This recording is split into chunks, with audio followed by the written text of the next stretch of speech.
Toi seul me suffit, rien d'autre je désire.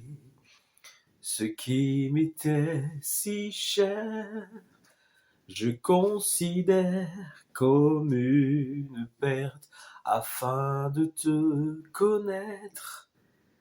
Tout ce que je possède est pour moi sans valeur. Oh Jésus, bonjour à tous. Bonjour à tous, bonsoir à tous et bonjour à tous. Comment allez-vous? Le temps a passé, l'année a changé et nous sommes donc désormais en 2025. Nous continuons, nous tenons bon, nous persévérons dans les voies de Jésus. Car Jésus a dit, Dieu nous a dit, seuls ceux qui persévéreront jusqu'à la fin seront sauvés. C'est-à-dire qu'un jour, nous avons pris le départ.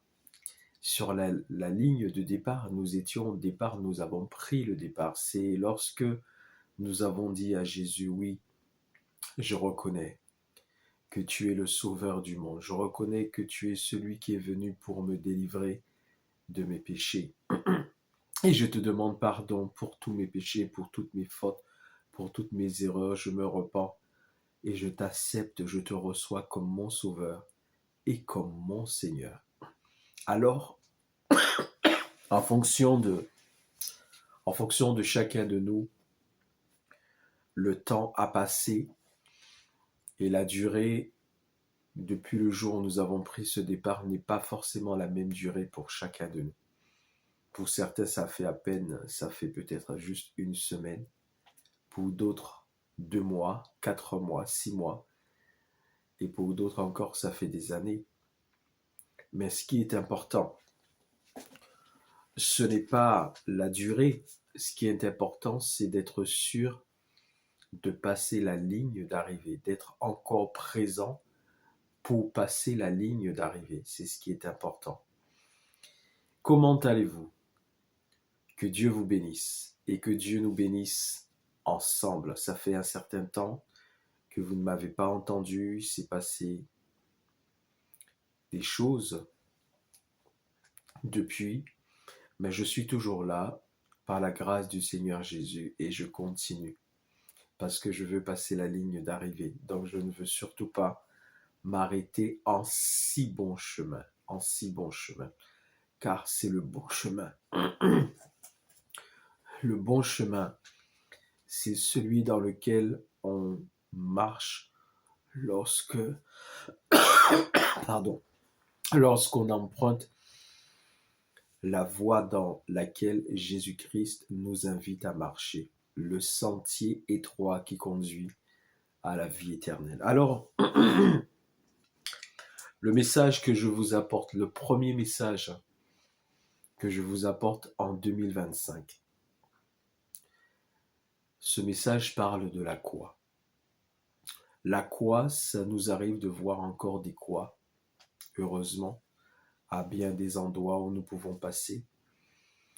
Non seulement, effectivement, au niveau de certains bâtiments, certaines églises, on voit des croix, mais pas seulement. Des fois, vous passez dans une ville, dans une commune, dans un territoire donné, et à certains endroits, vous voyez des croix. Seulement savons-nous encore ce que représente la croix? Savons-nous encore quelle est l'importance de cette croix? La croix, mes amis, celle sur laquelle un jour notre Sauveur a été crucifié, Jésus-Christ. Cette croix doit nous emmener à la repentance. Car nous sommes en 2025. Et 2025, ce qui signifie pour nous, en tout cas, que ça fait 2025 années qu'un jour sur cette terre, celui qui a créé les cieux et la terre, celui qui est la parole éternelle de Dieu, Dieu la parole, Jésus-Christ, il a été incarné dans un homme et il est né d'une femme sur la terre il y a 2025 ans. Parce que notre repère dans le temps, l'année zéro, l'année où le Christ est né, est censé donc être pour nous l'année zéro. Et donc, si nous disons que nous sommes en 2025, c'est par rapport à Jésus-Christ. Et donc, ça ferait 2025 années que Jésus-Christ donc est venu sur cette terre. Et il est venu non pas juste pour visiter les hommes qu'il a créés à son image et à sa ressemblance. Il est venu parce qu'il était dans une mission extraordinaire, une mission capitale pour les hommes. Il est venu et cette mission,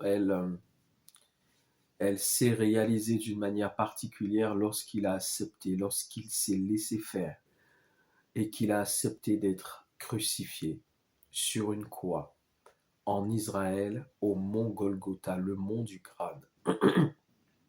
C'est là qu'il a dit « Tout est accompli » et qu'il a remis son esprit entre les mains du Père. C'est là qu'il a tout accompli, sur la croix. Mais savons-nous toujours, savons-nous encore en 2025 ce que représente la croix? Savons-nous ce que représente la croix? Et la croix dans notre vie nous conduit-elle à la repentance?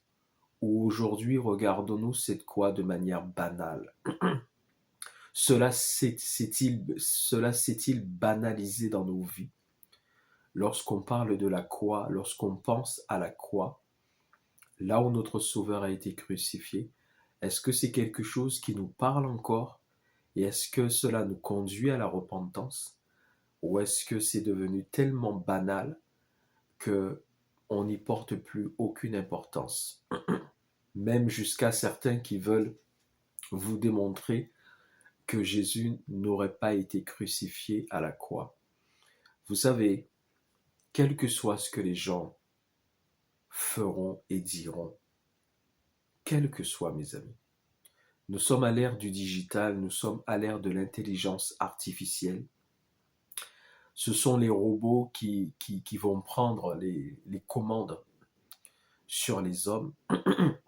C'est l'intelligence artificielle maintenant qui conduit et dirige les hommes dans tout ce qu'ils doivent faire. Mais vous savez, quelles que soient les évolutions que nous connaissons, quel que soit tout ce que nous pouvons connaître qui évolue sur la terre, dans le monde, au sein de nos sociétés, rien, mes amis, rien ne changera Dieu. Rien ne changera qui est Dieu. Rien ne changera qui est celui qui a créé les cieux et la terre et qui a créé l'homme à son image et à sa ressemblance. Et rien n'empêchera à tous ces plans divins qu'il a programmés d'avance et qu'il nous a annoncés à travers le livre de la vérité qui est la Bible. Rien n'empêchera à ces plans divins de se réaliser. C'est pour cela, mes amis, vous ne devez pas vous laisser perturber, tromper, manipuler par tout ce que vous entendez qui se passe dans le monde. Il y aura des guerres et des bruits de guerre. Il y aura des tremblements de terre. Une nation s'élèvera contre une nation. Et tout ça se fait, tout ça se réalise. Les hommes appelleront le mal bien et ils appelleront le bien mal. Et ça, nous y sommes dedans, mes amis. Nous y sommes dedans, à pieds joints. Nous sommes, et ça fait des années, où nous voyons l'évolution au sein de nos sociétés, où le mal est appelé bien et le bien est appelé mal. Mais le souci, c'est que, avec le temps qui passe, les gens s'habituent et ça devient banal pour eux.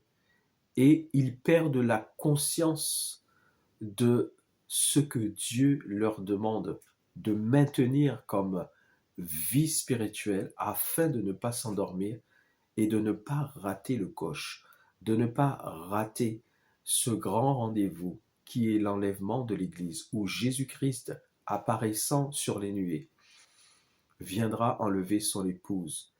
Les chrétiens, ceux qui aiment Jésus, ceux qui espèrent en la venue de Jésus, ceux qui se préparent au prochain retour de Jésus et qui partiront à sa rencontre dans les airs sur les nuées. Mes amis, nous sommes en 2025 et je peux vous assurer, ça c'est normal, le temps passant, que nous nous sommes encore rapprochés du prochain retour de Jésus-Christ.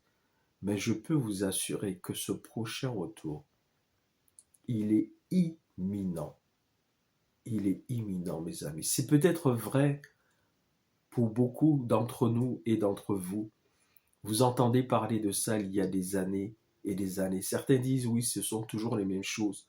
On entend les mêmes choses et on ne voit pas l'accomplissement de ce qui nous est annoncé. Mes amis, tout s'accomplit sous nos yeux. Ce qui fait que beaucoup ne voient pas l'accomplissement de ce que Dieu dit, et même parmi eux certains chrétiens, c'est parce que spirituellement ils se sont laissés endormir. Ils ont pris sommeil spirituellement. Ils se sont endormis spirituellement.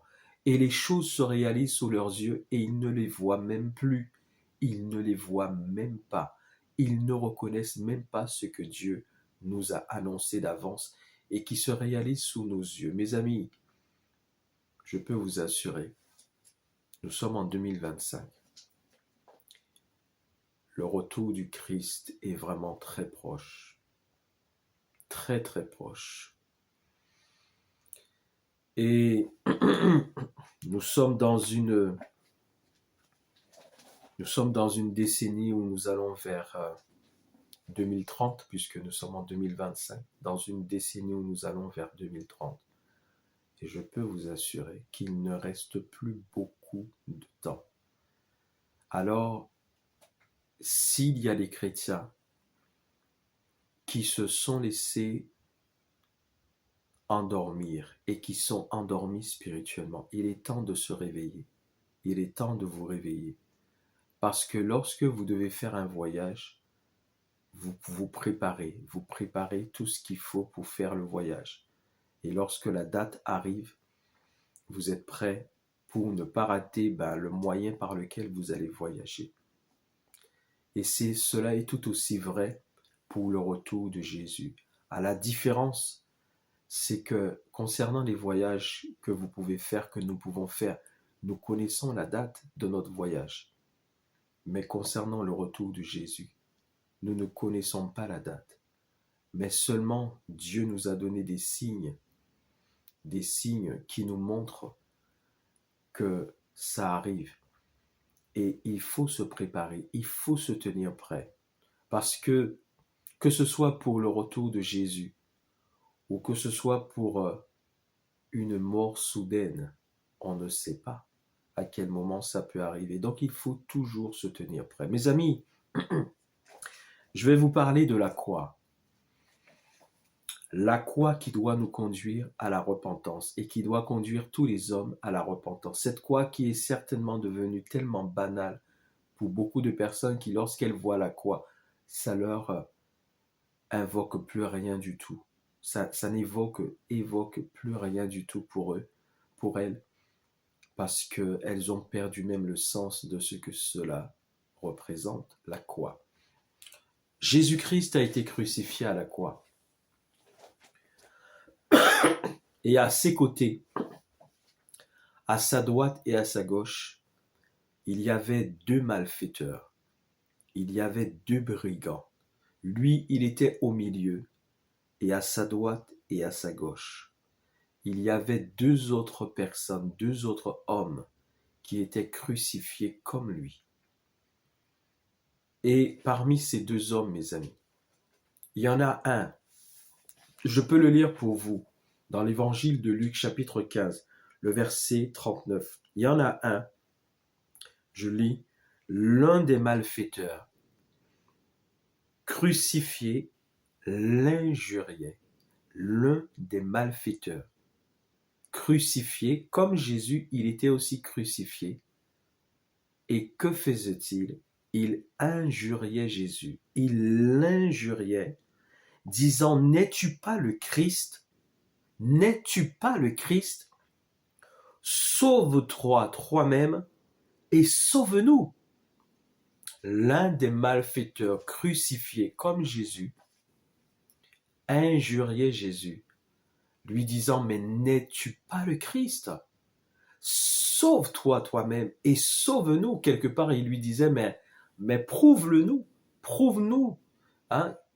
N'es-tu pas le Christ qui a fait tous ces miracles et tous ces prodiges, qui enseignait le peuple, qui se donnait pour quelqu'un au milieu du peuple d'Israël? Et voilà que tu es crucifié comme nous. Mais déploie ta puissance, montre-nous ta gloire, montre-nous ton pouvoir maintenant. Sauve-toi toi-même et sauve-nous, si tu es vraiment le Christ. Et vous savez, mes amis, cet homme pourtant, il était à la croix. Il était à la croix, là où Jésus était crucifié, en train de payer le prix des péchés de tous les hommes. Ce que Jésus faisait, c'était pour le délivrer, pour nous délivrer, pour délivrer l'humanité. Car sans effusion de sang, sans sacrifice, il n'y a pas de pardon des péchés. Et pour qu'il y ait un sacrifice, une fois pour toutes, éternel et définitive, seul Dieu lui-même pouvait payer ce prix. Et c'est ce que Jésus a accepté de faire, payer ce prix sur cette croix. Et voilà que ce condamné à mort, ce malfaiteur, lui aussi, il se trouvait à la croix, mes amis. Mais cette croix où il se trouvait ne l'a pas conduit à la repentance. Et malheureusement pour lui, il est resté dans son péché et il est parti dans son péché, dans la mort et la séparation et la condamnation éternelle. La séparation avec Dieu pour l'éternité et la condamnation avec Dieu pour l'éternité. Et cet homme, mes amis, parce que Dieu a voulu que nous le sachions, il nous a donné son exemple. C'est pour que nous ne puissions pas suivre son exemple. Cet homme est dans de grandes souffrances. Et ces souffrances ne finiront jamais. Ce sont des souffrances éternelles. Pourtant, il était à la croix, mes amis. Il était à la croix. Il est venu à la croix. Il était à la croix. Cette croix aurait dû le conduire à la repentance. Mais la croix ne l'a pas conduit à la repentance. Et vous savez ce qui se passe, mes amis. Pour beaucoup de personnes sur cette terre, c'est la même chose. Il y a beaucoup de personnes qui viennent à Jésus. Ils viennent à la croix. Ils viennent à la croix, là où Jésus a été crucifié. Ils viennent à la croix. Certains même vont littéralement devant des croix, c'est-à-dire réellement des croix, les objets, des croix qu'on a construits, qu'on a élaborés. Elles vont devant la croix. Elles regardent la croix, elles contemplent la croix, mais la croix ne les conduit pas à la repentance, mes amis. C'est exactement ce qui s'est passé pour ce brigand, pour ce malfaiteur qui était crucifié. Il était à la croix, mes amis. Mais la croix, là où se trouvait Jésus à son côté, la croix ne l'a pas conduit à la repentance. La croix ne l'a pas délivré. La croix n'a pas permis qu'il puisse se repentir de ses péchés et demander à Dieu de l'accueillir dans son royaume. Il est resté dans son péché. Il est mort crucifié dans son péché et il est parti dans son péché, dans la perdition éternelle, dans de grandes souffrances éternelles qui ne finiront jamais. Jamais, mes amis. Et c'est ce qui malheureusement se passe encore pour beaucoup de personnes qui pourtant viennent à la croix. Elles viennent à la croix de Jésus, mais elles ne se repentent pas de leurs péchés. elles n'abandonnent pas leur péché, elles ne délaissent pas leur péché, elles demeurent dans leur péché. Et si la mort les surprend dans cette condition, elles partent et elles partiront pour l'éternité dans des souffrances éternelles, séparées de Dieu, mes amis. C'est ce qui est arrivé à ce brigand. N'es-tu pas le Christ? Sauve-toi toi-même et sauve-nous.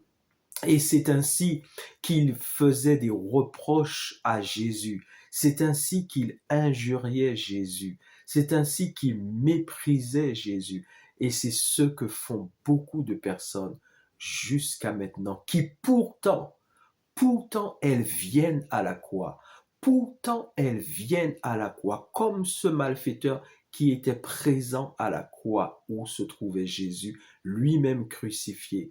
Et beaucoup de personnes viennent à la croix. Elles viennent devant la croix de Jésus, mais elles ne viennent pas pour se repentir. Elles viennent pour injurier Jésus. Elles viennent pour mépriser Jésus.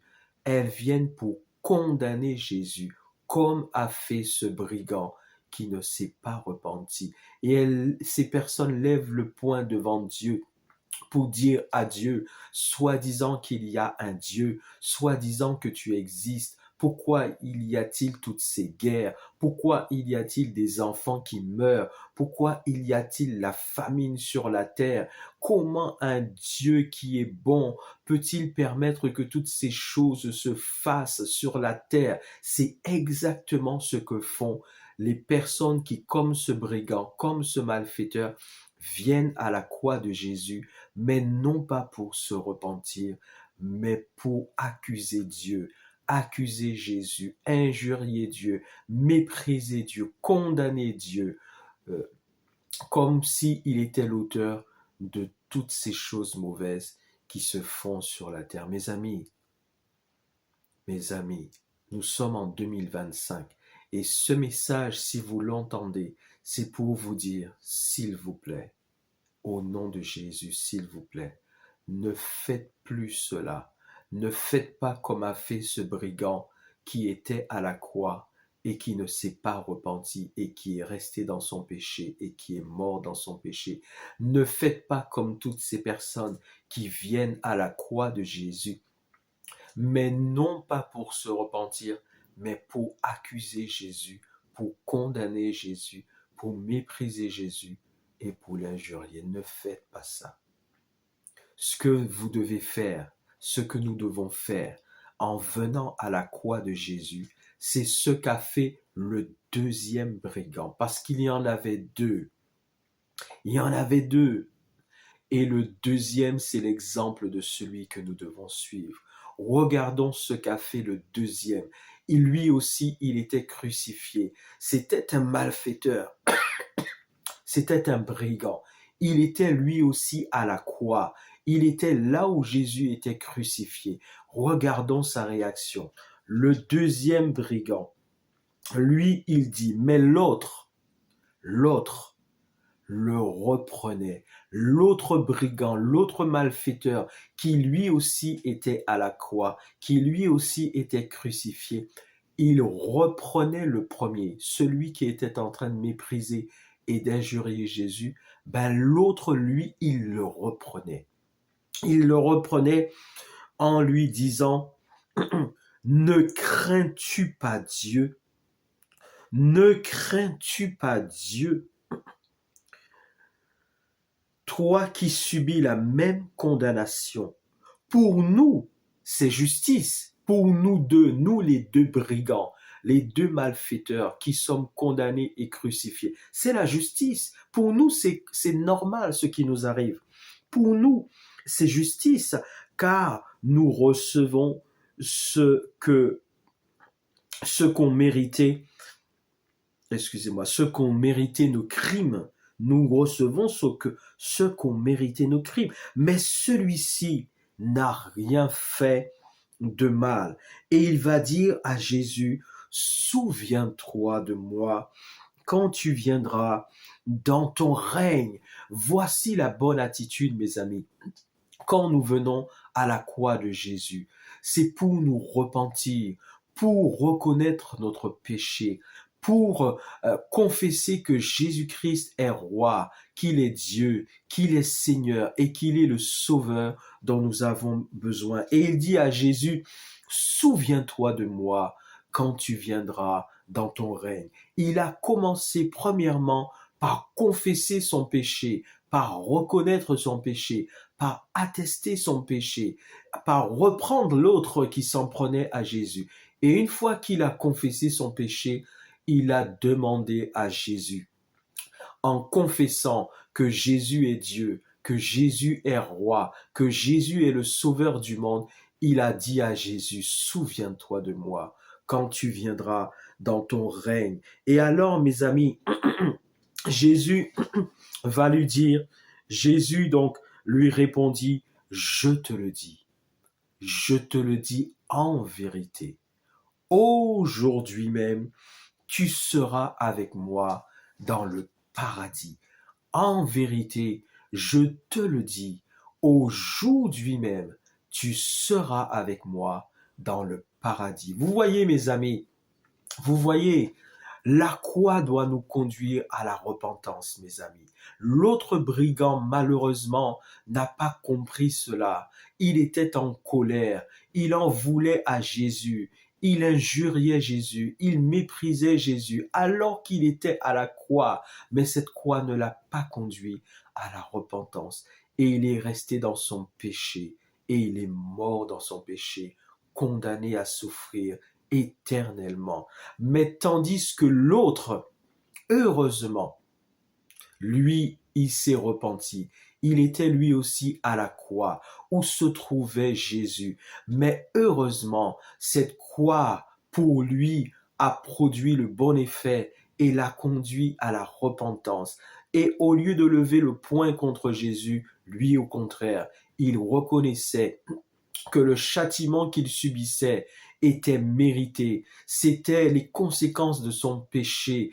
Et il a confessé son péché et il a dit, Jésus, je reconnais que tu es Dieu. Je reconnais que tu es roi. Je reconnais que tu es le sauveur et que toi seul peux me sauver. Souviens-toi de moi quand tu viendras dans ton règne.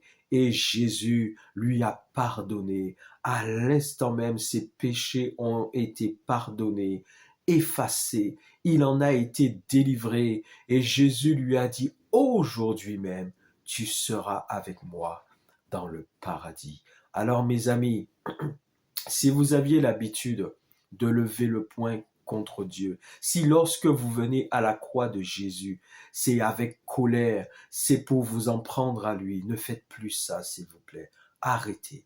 Arrêtez de vous en prendre à Jésus. Jésus est venu pour nous sauver. Il est venu pour nous pardonner. Il est venu pour nous délivrer de nos péchés. Et c'est lui seul qui peut nous délivrer de nos péchés. Et je termine mon message, mes amis. Je vais à la seconde épître aux Corinthiens. La seconde épître aux Corinthiens. À partir du chapitre 5. Et regardez, vous vous souvenez tout à l'heure, le deuxième brigand, il a repris le premier en lui disant, ne crains-tu pas Dieu? Ne crains-tu pas Dieu? Et regardez ce que nous dit 2 Corinthiens chapitre 5. C'est l'apôtre Paul s'adressant aux Corinthiens et c'est le Saint-Esprit à travers l'apôtre Paul. Il dit, connaissant donc la crainte du Seigneur. Connaissant donc la crainte du Seigneur. Il est en train de dire qu'il avait la crainte de Dieu et il connaissait que cette crainte-là le conduisait donc dans une situation de repentance afin de ne pas se trouver condamné par Dieu. Il dit, connaissant donc la crainte de Dieu, nous cherchons à convaincre les hommes. Nous cherchons à convaincre les hommes. Mes amis, Dieu cherche à vous convaincre. À vous qui ne connaissez pas encore Jésus, vous qui ne l'avez pas encore accepter comme votre sauveur et votre Seigneur. Vous qui venez à la croix, mais non pas pour vous repentir, mais pour accuser Dieu, pour vous en prendre à Dieu. Alors écoutez, Dieu lui-même veut vous convaincre. Aujourd'hui, c'est aujourd'hui, ce n'est pas demain. Dieu lui-même veut vous convaincre pour vous dire qu'il est venu pour vous sauver. Jésus à la croix a payé le prix des péchés de tous les hommes. Et tous ceux qui acceptent Jésus comme sauveur et seigneur de leur vie, tous ceux qui se repentent de leurs péchés, tous ceux qui demandent à Jésus de les sauver et qui acceptent de marcher avec Jésus, ils obtiennent le pardon de leurs péchés et ils sont sauvés. Mes amis, je continue la lecture dans ce chapitre 5 de 2 Corinthiens. Regardez ce qu'il est dit. Il est dit, il n'y a, il a dit, si quelqu'un est en Christ, si quelqu'un est en Christ, si vous acceptez Jésus-Christ, vous devenez en Christ, vous êtes une nouvelle personne. Si quelqu'un est en Christ, il est une nouvelle création. Les choses anciennes sont passées, voici toutes choses sont devenues nouvelles. Si quelqu'un est en Christ, Dieu efface ses péchés. Dieu le délivre de ses péchés. Dieu fait de cette personne une nouvelle personne, une personne nouvelle, régénérée, née de nouveau, dont les péchés ont été effacés. Toutes choses donc deviennent nouvelles. Et tout cela vient de Dieu qui nous a réconciliés avec lui par Christ. Dieu nous a réconciliés avec lui par Christ. C'est par Christ. C'est lorsque Christ était à la croix sur le mont Golgotha en Israël. C'est là qu'il était. Tandis qu'il y avait un des brigands qui l'injuriait, l'autre, au contraire, heureusement, se repentait de ses péchés et acceptait Jésus comme sauveur et Seigneur de sa vie. C'est là que Dieu nous a réconciliés avec lui. Dieu nous a réconciliés avec lui par Christ et il nous a donné le ministère de la réconciliation. Car Dieu, mes amis, car Dieu était en Christ réconciliant le monde avec lui-même. Dieu était en Christ réconciliant le monde avec lui-même en n'imputant point aux hommes leur offense. Et il a mis en nous la parole de la réconciliation. Mes amis, Dieu était en Christ. À quel moment Dieu était-il en Christ réconciliant le monde avec lui-même? Mais c'est lorsque Jésus est venu sur cette terre, il y a 2025 ans, mes amis. Il est venu sur la terre et il a été jusqu'au bout de sa mission et il a été crucifié sur cette croix. Dieu le Père était dans son Fils. Dieu le Père était en Jésus-Christ, réconciliant le monde avec lui-même. Car le monde, mes amis, avait besoin d'être réconcilié avec Dieu. Parce que le monde était condamné. Le monde était sous la malédiction à cause du péché qui a atteint tous les hommes. Il fallait une réconciliation entre Dieu et les hommes. Et c'est ce que Jésus est venu faire. Jésus est venu réconcilier Dieu le Père avec les hommes. Et c'est pour ça qu'il nous est dit que Dieu était en Christ, réconciliant le monde avec lui-même. Avec lui-même. Et il nous a donné la parole de la réconciliation, le livre de la vérité qui nous révèle tout cela, mes amis. Alors c'est pour cela que je vous dis, ce message est pour vous, monsieur. Ce message est pour vous, madame.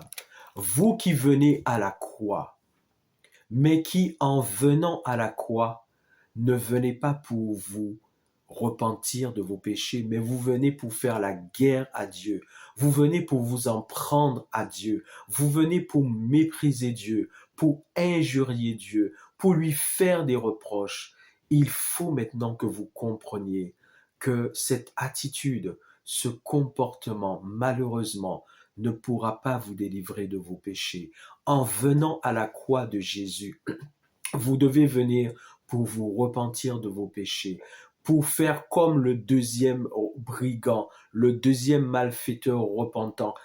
Demandez à Dieu pardon pour vos péchés. Acceptez Jésus comme votre sauveur et votre Seigneur. Et il dit alors que désormais, il fera de vous une nouvelle créature. Toutes les choses anciennes qui vous condamnaient seront passées.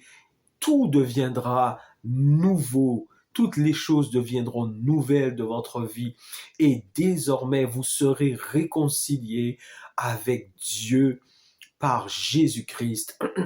Et vous recevrez la parole de la réconciliation. Alors, si vous avez entendu ce message et que le Saint-Esprit maintenant vous fait comprendre ce message, cet appel que Dieu lance sur votre vie, maintenant arrêtez-vous juste un instant et dites seulement avec moi, Seigneur Jésus, je te demande pardon pour tous mes péchés.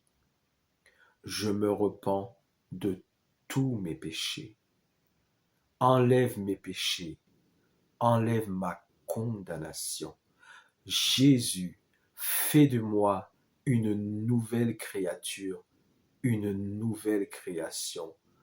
En toi, Jésus, que toutes choses deviennent nouvelles et accorde-moi la réconciliation avec le Père. Je te remercie, Jésus. Je te rends gloire, Jésus. Amen. Écoutez-moi. Si vous avez fait cette prière, Jésus, comme pour le deuxième brigand repentant, Jésus vous a pardonné à l'instant même tous vos péchés. Et ce qu'il dit dans sa parole, il l'accomplit. Effectivement, il a fait de vous maintenant une nouvelle créature. Les choses anciennes sont passées, toutes choses sont devenues nouvelles dans votre vie et vous êtes maintenant réconciliés avec le Père par Jésus-Christ et en Jésus-Christ.